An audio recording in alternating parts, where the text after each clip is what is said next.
Richard dropped onto the sofa, the letter trembling in his hands. His breath came in short, uneven gasps. Already here. The words burned on the screen like a brand. His rational mind fought, insisting this had to be some elaborate prank or a hack or a coincidence. But somewhere deep in his chest, a part of him, the part that screamed in that forest, knew better. He moved slowly to the window, peering into the dimly lit street below. The lampposts cast pools of yellow light onto the sidewalk, empty now except for the occasional shadow of a passing car. Nothing unusual, nothing to confirm the message. And yet, the shadows didn't feel right. They were thicker than they should have been, denser, as if they carried weight. They pressed against the glass, against him, waiting.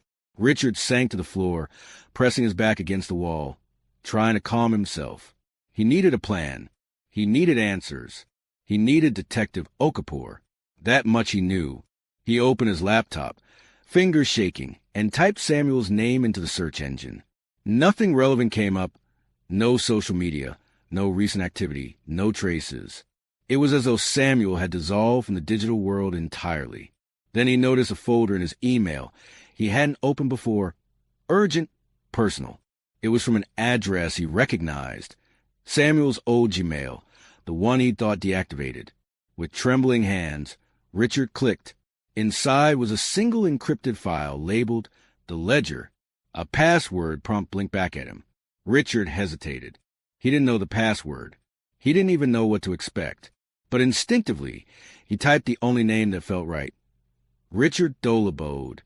The screen flickered. The file opened. Rows of text and symbols appeared. Numbers, dates, places. Names he recognized. And beneath it all, a series of passages in Yoruba, interspersed with what looked like ritual markings and diagrams. Richard's eyes widened. This was no simple scam. No ordinary crime. This was something else. Something far older, far more dangerous than he could comprehend. He scrolled down and froze. One line repeated over and over in the ledger, highlighted in crimson. The debt must be paid. The blood has chosen. A chill ran down his spine. He could feel it like ice crawling along his veins. And then his phone vibrated again. This time, a new message from the unknown caller. Do not ignore the ledger. The blind one watches. The hour approaches. Richard dropped the laptop. The world tilted around him. He pressed his palms to his eyes, trying to shut it all out. The forest, the girl, the shadows, the letters, the ledger, and Samuel, his cousin, smiling, calm, cunning. A sudden knock at the apartment door froze him mid-breath. 3 knocks. Sharp, deliberate. Richard's heart hammered. No one should be here at this hour. Not the police. Not a neighbor. Not anyone sane. The voice in the letter echoed in his mind. Some debts transcend geography. Some obligations cannot be dissolved. He backed away from the door, his mind racing. Then the knocks came again, louder this time. Quicker, more insistent. Richard knew, with a terrifying certainty, that whatever waited on the other side of that door was not here for pleasantries. He had a choice, but he didn't know which choice would save him, because whatever it was patient, and it had been waiting a very long time. Richard's hand hovered over the doorknob, trembling violently. The knocks came again, 3 precise, deliberate raps, like the ticking of a clock counting down some inevitable moment. He backed away, sliding along the wall toward the kitchen. The letter lay open on the counter. The debt must be paid. The blood has chosen. He forced himself to breathe, long, slow inhales, repeating the phrase like a mantra, though each word only deepened the chill in his chest. The knocks shifted, now a soft, deliberate scratching, as though someone were testing the lock. Richard's eyes darted around the room. There were knives in the block on the counter. He could use them, could wedge the door, could fight. But against what? Against Samuel? Against something older, deeper, something that had whispered through the ledger and across oceans? His mind refused to label the threat, but his body already knew. This was no ordinary intruder. A shadow flickered across the peephole. Richard's stomach dropped. He froze. Whoever, or whatever, it knew he was awake. It knew he'd seen the letter. It knew he'd read the warning. The voice in his head, soft and insistent, came back. Return the way you came. He swallowed, mouth dry, legs stiff. His thumb hovered over the phone, desperate to dial Okafor. But dialing meant answering, engaging. It meant placing himself directly in the path of whatever waited outside. The door rattled again, stronger this time. The doorknob twisted, as if someone had a key. Richard jumped back. His back hit the counter. The knives gleamed coldly in the low streetlight, filtering through the window. Another knock, this one a single, heavy thump, resonating through the apartment like a heartbeat. Richard's pulse matched it. Thump, thump, thump. The shadow at the peephole vanished. For a moment, there was silence. The kind of silence that presses in on the ears, that makes the air itself seem heavier, denser, charged. Then a voice, soft, deliberate, impossibly calm, whispered from the other side. Richard Olabode Richardson. We've come for what is owed. Richard's legs gave out beneath him. He fell to the floor, pressing himself against the wall, eyes wide. His hands shook as he reached for the letter, the ledger, the phone. He needed proof. He needed a lifeline. The knocking returned, this time in rapid succession, urgent, almost animal. Open the door, the voice commanded. Closer now. Richard's mind raced. He could call Okafor detective. He could call the police. But the envelope, the ledger, the warnings, they all suggested something older, something beyond the reach of law. Another voice whispered behind him, low, indistinct, just on the edge of perception. A memory? A warning? He couldn't tell. You already know. You've always known. Richard's head snapped toward the window. The reflection, the girl. The blind one. Her eyes, impossibly clear now, gazed back at him from the darkness of the glass. He felt a pull, a tug at his chest, as if invisible hands were dragging him toward the door. The knocks became pounding, relentless. He clutched the letter to his chest, his knees shaking, trying to summon the courage he didn't feel. Do not ignore the ledger. The blind one watches. The hour approaches. Richard took a breath, the longest of his life. He could run, he could hide, he could call for help, but the letter had made it clear. Distance did not matter. Oceans did not matter. The door rattled again. And then silence. For a single, perfect heartbeat, the world held still. Then the doorknob turned slowly. The doorknob turned with slow, deliberate creak, each rotation a drumbeat against Richard's ears. He pressed his back into the wall, clutching the letter and the ledger to his chest like a shield. The door swung open, not violently, but just enough to reveal a narrow sliver of darkness beyond the threshold. At first, there was nothing. No silhouette, no shape. Only the hallway dimly lit by the faint glow of the streetlight outside the window. And then a figure stepped forward. Samuel, or someone who wore his face. The same calm, confident smile. The same cold eyes that had haunted Richard in Lagos. "Hello, cousin," the man said, voice smooth, almost casual, but carrying a weight that pressed against Richard's chest. "I see you received our message." Richard's mouth went dry. He wanted to scream, to run, to lock the door again, but his body refused. The figure's presence carried something unnatural, something that rooted him to the spot. What are you?" Richard managed to choke out. The man tilted his head, eyes glinting in the low light. "I'm here to collect what's mine. What your blood has promised. What your family has failed to repay." Richard shook his head violently. "This isn't real. You're lying." I didn't." "You didn't what?" The figure interrupted, stepping closer. "You didn't pay the debt your mother's sister incurred? You didn't honor the promises written in the ledger? You didn't recognize the consequences?" Richard stumbled backward, his back hitting the sofa. The letter and ledger slipped from his hands, falling to the floor. The paper seemed to pulse, as if alive, the symbols and letters shifting slightly in the dim light.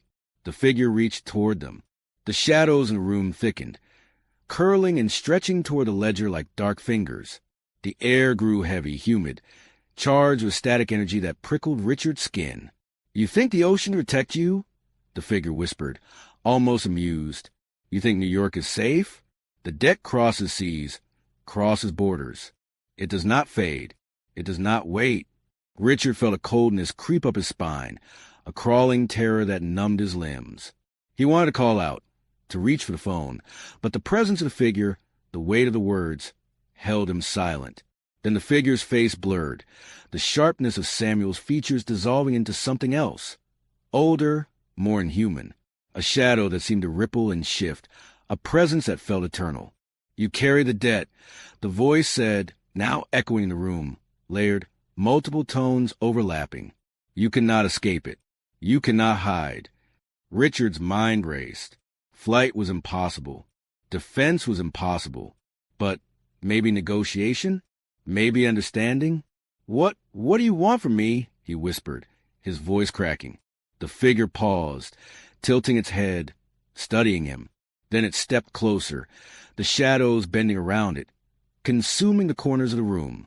"Obedience," it said finally, "acknowledgement, and the first act of repayment." Richard's heart lurched. Repayment?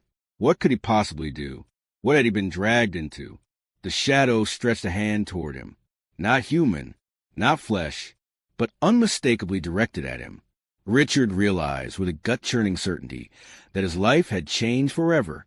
The forest, the letter, the ledger, they had all been warnings.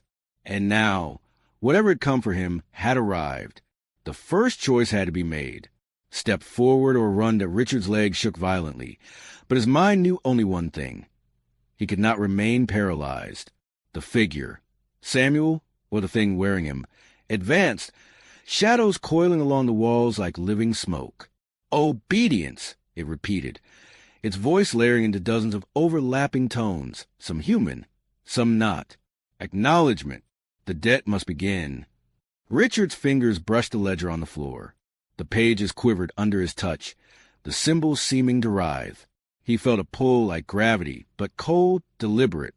The ledger was alive. It was demanding him. What do I have to do?" he croaked, voice barely above a whisper. The figure's eyes glimmered. "First, recognize what you carry. Do you understand the blood that binds you? Do you recognize the debt that never sleeps?" Richard swallowed hard, backing against the wall. I don't understand any of this. I just want to live. I want to end." The shadow laughed, a sound like wind rattling through dry bones. It bent around him, enveloping the room in darkness, and Richard felt the air tighten around his chest. "You will live," the figure said, "but life now carries its price. It begins tonight." Richard's breath caught. The room's corners pulsed, and the reflection of the streetlight seemed to twist in impossible ways. The blind one's words, "Some debts transcend geography," echoed in his mind. He realized with a jolt that this was not merely about money, or Samuel's betrayal.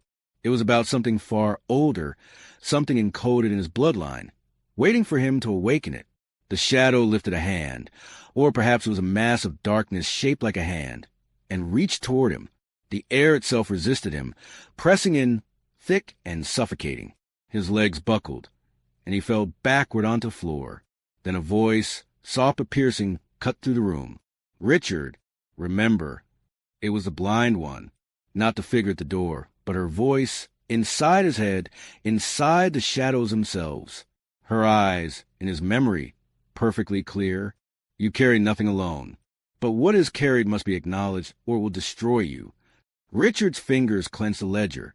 Symbols seemed to lift off the pages, crawling toward the shadow. He had a choice. Surrender to the fear, or confront the force with what little knowledge and will he possessed. I acknowledge it," he shouted, his voice cracking. I don't understand it, but I see it now.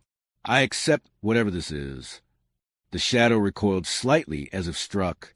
The room's temperature dropped, a frost creeping along the walls. The figure's multiple tones warped, distorting into a low, guttural growl. "You are clever, but cleverness alone will not save you," it said, voice snapping back the human cadence of Samuel's smile. "Repayment must continue." Richard scrambled his feet, clutching the ledger. "Then tell me what to do." "I'll do it. Just stop this."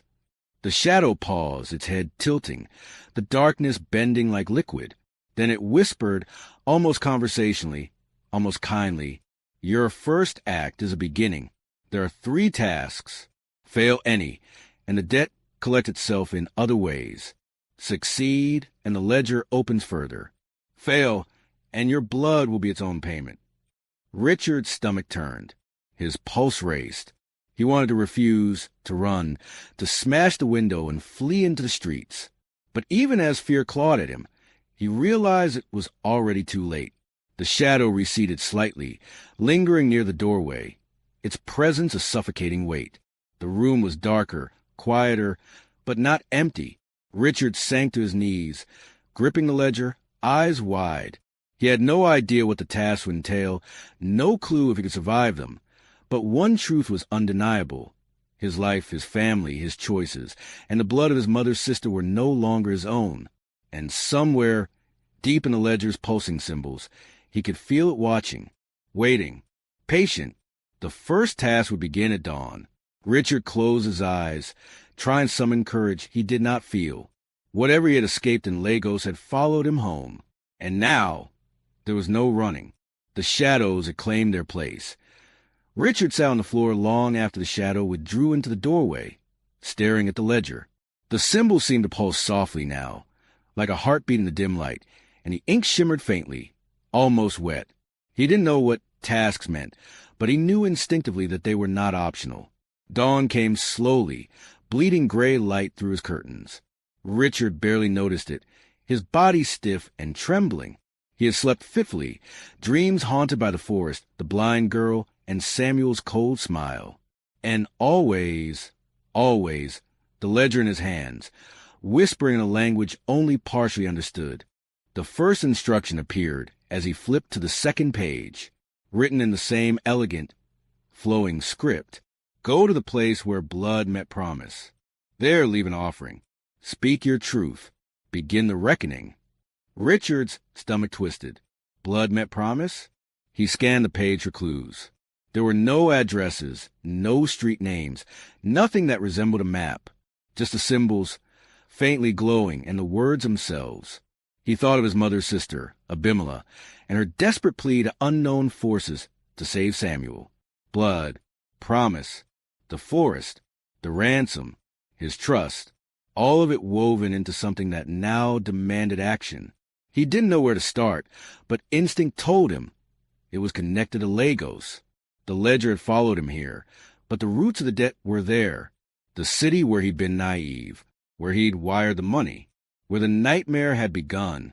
A new vibration from his phone made him jump. He froze. No one was calling. The screen showed a text. The hour approaches. Delay is choice. Delay is consequence. Begin. The words made his chest tighten. There was no denying it now. He had to act. By midday, he had gathered what he could. The ledger, a small vial of water, a knife he barely trusted to touch anything with, and the envelope with the calligraphy. He left Brooklyn, moving through streets he had walked countless times, yet now felt alien, as if the city itself knew and waited. Hours later, Richard found himself on the outskirts of the city at a neglected cemetery, one he vaguely remembered from childhood visits, where his mother had buried distant relatives, where the air always smelled of damp earth and moss. It felt right. He stepped between cracked tombstones, clutching the ledger. His hand shook violently as he knelt near a stone marked with a family name he recognized faintly, Abimelech. The shadow had not followed him, or at least he could see nothing, but he felt it, a pressure in the air, a weight pressing him forward, urging him to act. He placed the envelope on the ground, unsealed the wax carefully, and whispered aloud, I acknowledge the debt. I acknowledge the promise. I acknowledge what my family has carried. The wind picked up. A swirl of leaves circled around him. Though the day was still, the air thickened. He could almost hear voices murmuring from nowhere, words in Yoruba he could not fully understand, yet somehow instinctively comprehended. Then he drew a shallow line with a knife across his palm. Not enough to bleed heavily, just enough to feel the sting, the ritual weight of blood offering. He let a single drop fall onto the envelope. The ink shimmered briefly, as if reacting, then absorbed it. A shiver ran down his spine, as if unseen eyes were judging, calculating, acknowledging. The ledger vibrated softly in his hands. A page turned on its own, revealing the next set of symbols. Richard realized in the moment that the first task had been obedience, acknowledgement, and offering that alone had demanded courage he didn't know he possessed. But the ledger was relentless. The next task was already calling, glowing in crimson letters that seemed to pulse like a living heart. Trust must be tested. Fear must be embraced. The reckoning deepens. Richard closed his eyes, feeling the weight of the debt, of Samuel's cunning, of forces older than he could imagine. The first step had been taken, but the path ahead promised only shadows, only choice, and only consequences. And somewhere far away, across continents and oceans, the blind one's voice whispered again, "You carry what must be carried. Do not falter now. Richard Olabode Richardson, the ledger watches." Richard did not sleep that night. The cemetery felt alive long after he left, the shadows following him back to Brooklyn. Or perhaps they never left.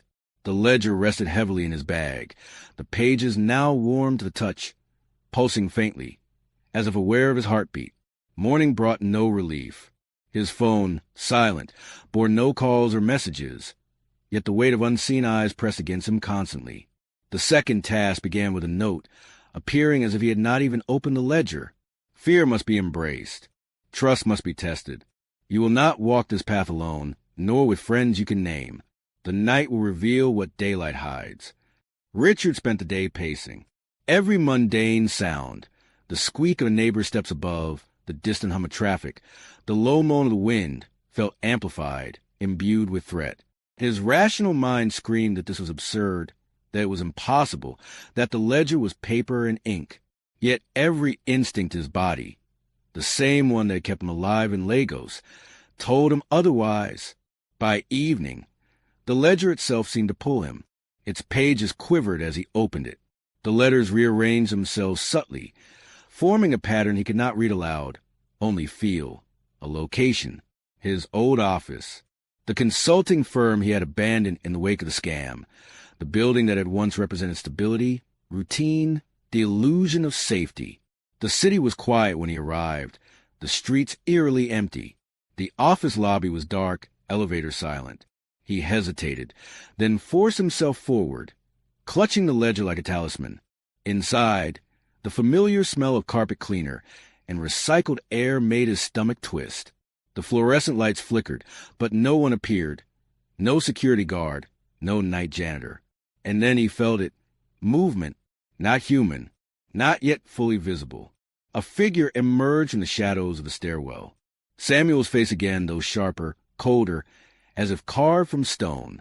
"Richard," the shadow said, voice perfectly calm. "Do you trust me?" Richard's hand shook. "I don't.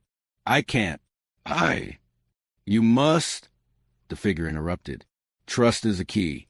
Trust in the ledger. Trust in the debt. Trust in yourself, even if you do not understand it." The shadows thickened, forming a corridor of darkness that stretched to the ceiling. Richard's pulse raced. He could feel the weight of something ancient pressing in, watching, judging. The ledger vibrated in his hands. The next instruction unfolded itself on the page, letters glowing red. "Walk into the fear. Step beyond what you see. What you trust will guide you. What you doubt will consume you." Richard's mind screamed to flee, to leave, to burn the ledger and run, but he also knew instinctively that he could not. The shadows around him reacted, stretching and twisting with every hesitation. Taking a trembling breath, he stepped forward. Each step made the shadows recoil slightly, then surge again. His legs felt leaden, his vision blurred with adrenaline, but he forced himself to follow the path the ledger outlined. Voices whispered from every corner, low, sibilant murmurs speaking in languages both known and unknowable. The shadows shifted, forming glimpses of the forest where he had been kidnapped. Hands reaching, faces indistinct but familiar, murmuring, "You cannot escape. You will pay." And then, suddenly, the figure of Samuel was at the top of the stairs, motionless, watching. "You must reach the center," the figure intoned. "There you will prove yourself." Richard's breath hitched. The center was a conference room where they had all once gathered, before the scam, before betrayal, before the ledger. He felt drawn forward by forces he could neither see nor resist. As he crossed the threshold, the shadows surged, wrapping around him, but something inside the ledger pulsed stronger, warmer, protective, alive. The first of the second task's tests manifested, illusions of the people he loved, distorted and accusing, crawling from the walls. Each whispered blame and doubt. Richard's hands shook. He could feel the fear clawing at him, trying to pull him down. And yet, somewhere deep inside, a spark of defiance ignited. He gripped the ledger tighter, repeating aloud, "I face this fear. I walk this path. I endure." The illusions hissed and shrieked, but the ledger's warmth spread through his chest. The shadows recoiled, just enough to allow a narrow passage through the darkness. Richard took another step forward, and another.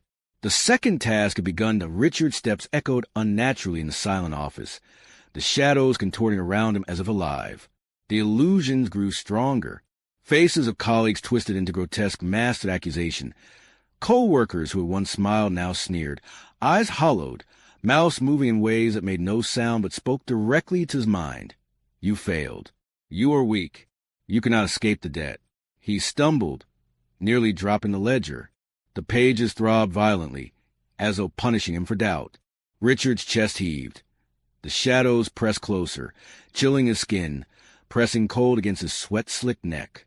"Face them," the distorted voice of Samuel intoned from the darkness, "or they will swallow you." Richard's mind screamed to flee, to run, to deny the illusion's reality. But the ledger pulsed again, warmer this time, and he felt a strange grounding.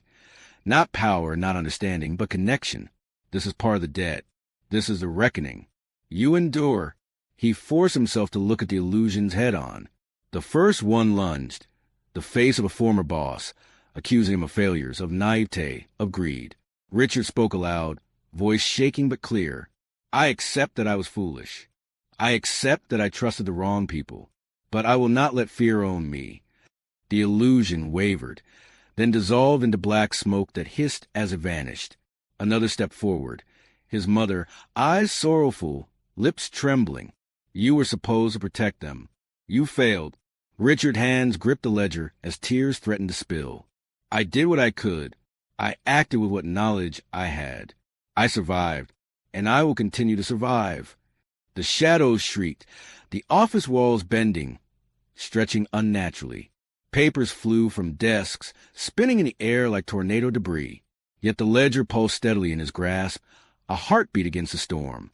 And then, at the center of the room, a new figure emerged. Not an illusion, not a shadow. A woman, blind, her eyes clouded yet serene, standing where the conference table had once been. Her presence silenced the room, slowed the chaos, though the shadows lingered, coiling at the edges. "You are learning," she said, her voice echoing in multiple tones. "Fear is not the enemy. Denial is. You have begun to acknowledge what you carry. You have stepped into the reckoning rather than running. That is the first step toward balance." Richard fell to his knees, exhausted, gasping. What happens now?" "The ledger opens further," she said, gesturing to the book. "But each step grows more perilous. You must continue to face the debt, for it is tied to blood, not money. You cannot escape, only endure, only understand." The shadows recoiled, leaving a narrow path between Richard and the ledger's glowing pages. He bent to the book, feeling the warmth surge into his chest, the symbols alive beneath his fingers. Then Samuel's voice cut through the silence, closer now, sharper. "You think this is over? You think acknowledgement will free you? No. Fear is the tether, Richard. Fear is the payment. And soon the final reckoning begins." Richard's fingers clenched the ledger. The second task was nearly complete. He had faced illusions, confronted fear, acknowledged his failures, and survived. But he knew, with the hollow certainty that had haunted him since Lagos, that the ledger had more in store. The blind woman stepped forward, placing a hand on the ledger. Rest for a moment. Gather strength. The next task will demand more than courage. It will demand choice. Richard nodded, exhausted, trembling. Around him, the shadows lingered at the edges, patient, waiting. The ledger pulsed like a living heart, alive with secrets, debts, and power. He had survived the second task. But the reckoning was only beginning. Richard woke his apartment, drenched in sweat, the ledger still open on the floor beside him. The morning sun spilled weakly through the curtains, but the city beyond seemed muted, almost unreal. The shadows of the previous night lingered at the corners of his vision, whispering, patient. The ledger pulsed insistently, the symbols now glowing a deep crimson. He had survived the second task, but the third demanded more. The instructions appeared as if written by fire on the page. The debt seeks balance. Blood alone is not enough. Truth must be faced. Confront the betrayer. Confront yourself. Only then can the path forward emerge. Samuel awaits. Richard's stomach dropped. Samuel. The word alone made his throat tighten. It had been months. Or had it only been hours? Time seemed fractured since Lagos. Samuel had orchestrated everything. The scam, the kidnapping, the terror. And now, according to the ledger, the reckoning demanded that Richard face him. Not in the familiar streets of Lagos, but in a space outside ordinary geography, a place conjured by the ledger, by the debt, by forces older than comprehension. He followed the ledger's pull, walking through the city with a purpose he barely understood. As he crossed the Brooklyn Bridge, the air thickened unnaturally. The wind carried whispers he could almost make out. You cannot hide. You must choose. You must endure. The skyline before him shifted subtly, as if bending. Buildings seemed taller, streets elongated, lights pulsing like faint heartbeats. The ledger guided him, pages vibrating in rhythm with his own pulse. Then he saw him, Samuel, standing at the foot of the bridge, impossibly still, bathed in a surreal twilight. Richard's legs shook. Why are you here? Samuel's smile was perfect, cold, deliberate. I told you, cousin, he said, voice smooth. You carry what I cannot. The ledger recognizes blood, opportunity, and survival. I am the path and the test. The shadows surge around them, rising from the water below the bridge, curling toward Richard like tendrils. He realized this was no longer just about fear. It was a battlefield of will. The ledger pulsed in his hands, glowing brighter with each heartbeat, as if alive, protective yet demanding obedience. You don't understand, Richard said, voice cracking. I didn't ask for this. I trusted you. Samuel's figure blurred, multiplied. Shadows split into dozens of identical Samuels, all watching, waiting, unblinking. Trust, one hissed. Trust is weakness. Fear is payment. And now choice. Richard's hands tightened around the ledger. He forced himself to breathe, recalling the blind woman's words. Truth must be faced. Confront the betrayer. Confront yourself. He understood. This was not just Samuel. It was every betrayal he had ever endured, every misstep, every fear made manifest. The first of the illusions lunged. Samuel's face twisted with malice, the ledger's ink flaring crimson. Richard spoke aloud, voice trembling but firm. I face you. I face the truth. You are not my master. I carry what must be carried. I endure. The illusion shrieked and recoiled. The real Samuel stepped forward, shadows folding around him like a cloak. Then choose, he said. Will you take the debt upon yourself fully, accept the consequences of blood and promise, or will you flee again? Richard's mind reeled. Every instinct screamed to run, to abandon the ledger, to escape the shadows. But he realized that fleeing would bind him further, make him weaker, feed the ledger's demand, Samuel's design. He took a deep breath and said, I accept. I will carry it. I will endure. And I will learn what must be learned. The shadows froze. Samuel's figure dissolved into mist. The bridge beneath him seemed to pulse with warmth. The ledger's crimson glow softened to gold. The air cleared, leaving only Richard, trembling but standing, the ledger heavy in his hands but no longer threatening, yet alive. The third task had been completed. He had faced a betrayer, faced the illusions of himself, and chosen to endure rather than run. But he knew the ledger would not release him entirely. It would demand vigilance, choices, and understanding. And somewhere beyond the ordinary world, the blind woman's voice whispered, clear and serene, The path is long. The debt is ancient. You have survived the first trials. Richard Olabode Richardson. But the ledger watches still. Always. Richard looked at the ledger, heart pounding, understanding that survival was no longer a matter of distance, money, or fear, but of obedience, courage, and comprehension of a world he had barely begun to see. If you want, I can continue.